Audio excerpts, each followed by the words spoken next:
They say knowledge is power, and this is seldom more true than in war. To know your enemy's plans and deny them the same privilege is to stack odds in your favor.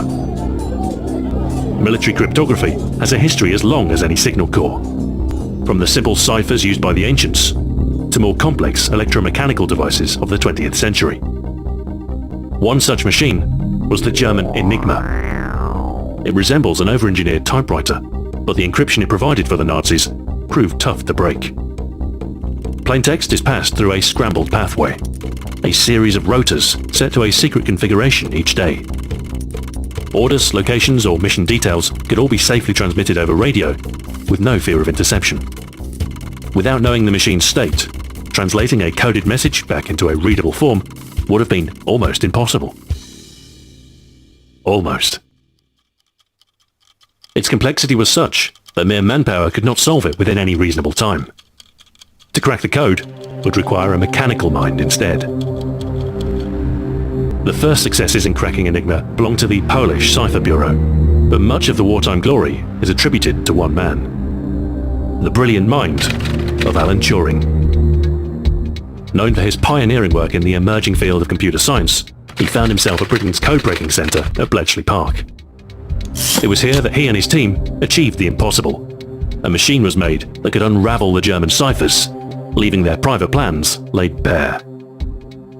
No doubt, the efforts spent breaking Enigma saved lives and shortened the war. A secret success that shaped the Allied victory. The world would never be quite the same after 1945. Nuclear punctuation marked the start of the modern age. The computer's role in war had only just begun. Many of us have grown up with video games. But video games grew up during the Cold War. This is a story about how the modern age took shape, and how new technology and political tension gave rise to the games we play today. From mechanical minds to the pursuit of other worlds, huge nuclear arsenals, and their alarming potential. Video games and war have more in common than you think.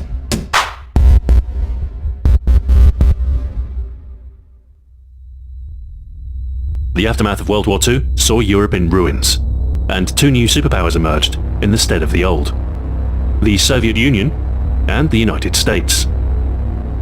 Former allies left standing in a divided world, rife with paranoia and espionage. An inevitable struggle for power had just begun. Having proven their wartime worth, computers found their way into an academic setting. Governments were keen to invest in technology, lest they be left behind. Turing's work on Enigma was shrouded in secrecy, and so he quietly resumed his role in computing research. With no codes left to break, he instead sought an answer to a question that has dogged the minds of philosophers and engineers alike.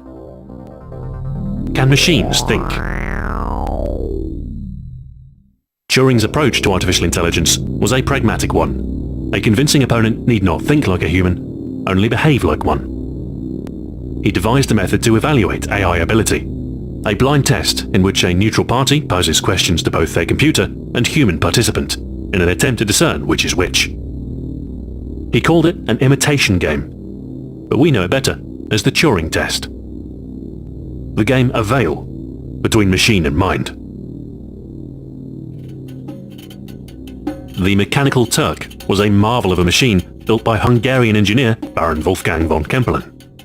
A formidable opponent, this metal man best flesh with a clockwork efficiency.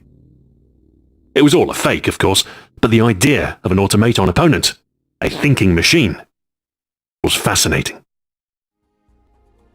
Artificial intelligence is a natural application for a game like chess, albeit a very challenging one. Simulating a chess board is easy. 64 squares, 32 pieces, 16 for each of the two players. Implementing the rules is a little trickier, but still feasible on early machines. Grids and rules are concrete, logical, a natural fit for a computer's memory. More difficult is a simulation of not just the game board, but an opponent. The game grows in complexity as it's played. Decisions, strategy, hundreds of possible moves compound into trillions in just a few turns. The first chess-playing programs appeared in an academic setting. Alan Turing wrote one during his time at the University of Manchester.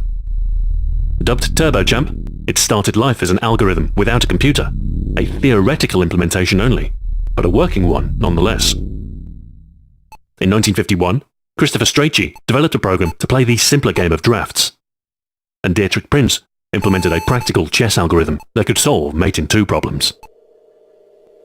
Computers of this era were slow, taking minutes or hours to deliberate all available permutations.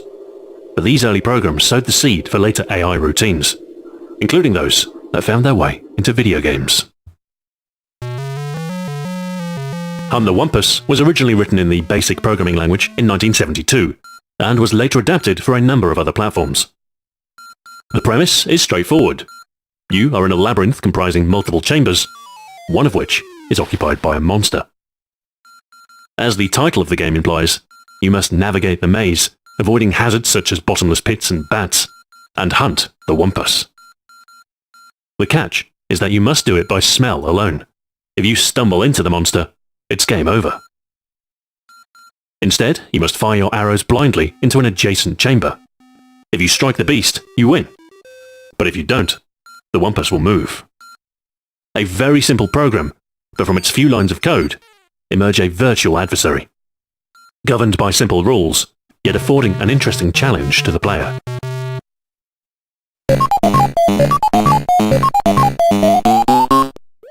"1980s Pac-Man was a hugely popular arcade title, and much of its appeal stems from its character.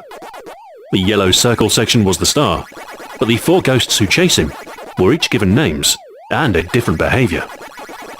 All operate under three different modes: chase, scatter, and frightened. The latter limited to a brief duration after a power pill is collected. Scatter mode sends each of the ghosts to a separate corner and occurs at preset times during a level. By default, the ghosts will chase Pac-Man. And it's this mode where the individual AI routines start to make the game interesting.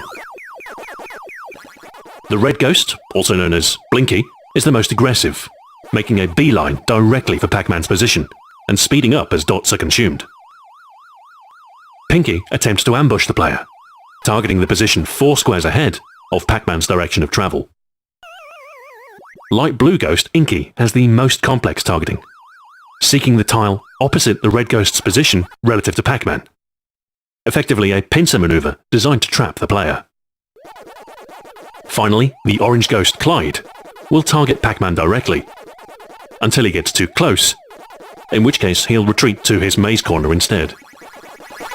These 4 independent AIs give each of the ghosts their own behavior, and by extension, their own personality. Today, computer opponents are a little more developed.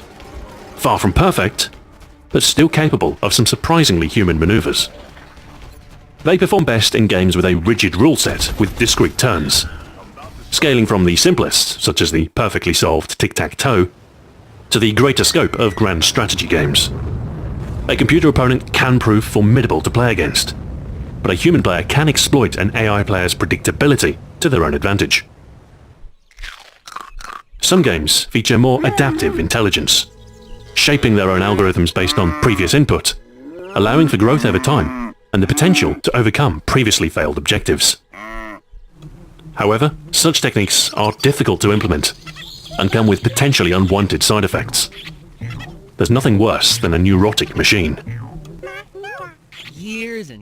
Similarly challenging is parsing natural language.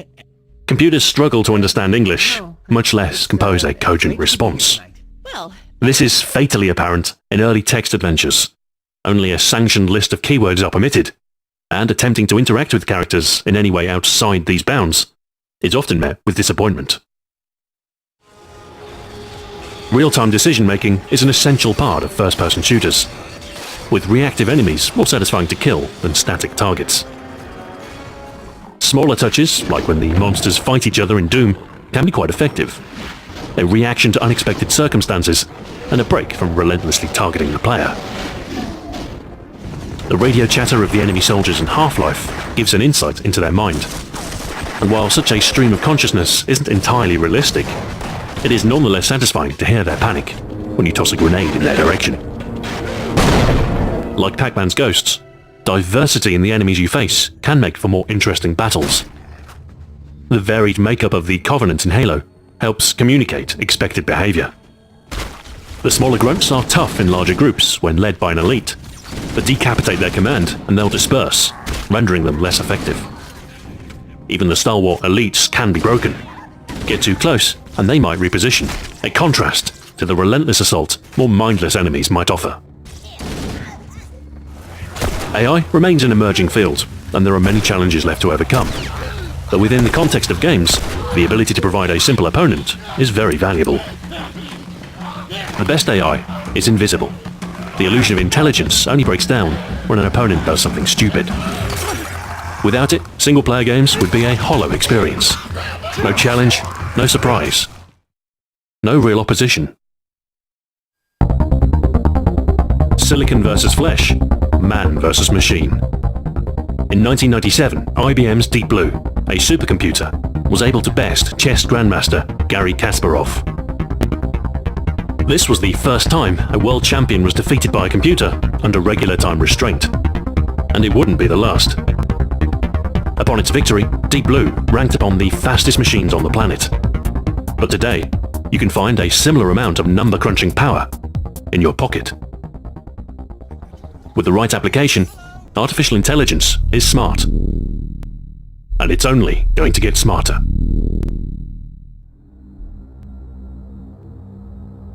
The impact of the work Turing did cannot be understated. He defined the very essence of computing, considered how they might think, and proved their military worth. His death? A tragedy. His treatment? An embarrassment. As one war ended, another began. A power vacuum fueled by paranoia. Two nations found themselves perpendicular.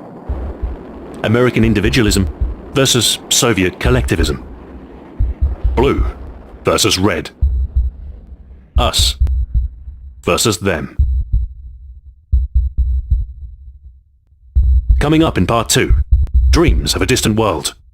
A scramble for technological superiority. And a huge thematic influence on early video games. Thanks for watching, and until next time, farewell.